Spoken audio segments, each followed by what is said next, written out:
Answer கண்டுபிடிச்சிட்டீங்களா? Building by loss. So building by loss, building பை லாஸ்னா என்ன? Set of legally enforced rules by local authorities. So code book மாதிரியே தான். So code book அப்படிங்கிறது ஒரு ஸ்டாண்டர்டா நம்ம அதுல ஒரு டேட்டாஸ் இருக்கும், அதை வந்து பேசிஸா வச்சு நம்ம லோக்கல் அத்தாரிட்டிஸ் கொடுக்குற இதுதான் நம்மளோட பில்டிங் பை லாஸ்.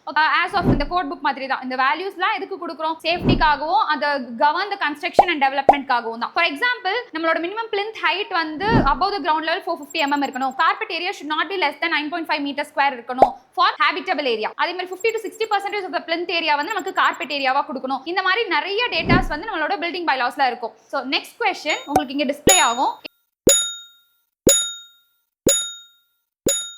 இதோட ஆன்சர் உங்களுக்கு பார்ட் 2 வீடியோல வரும். இந்த மாதிரி நிறைய இன்ட்ரெஸ்டிங்கா நம்ம விளையாடிட்டே படிக்கிற மாதிரி கண்டென்ட்ஸ் வேணும் அப்படின்னா கண்டிப்பா டெஸ்ஸா இன்ஸ்டிடியூட் சேனலை சப்ஸ்கிரைப் பண்ணிக்கோங்க. தேங்க்யூ.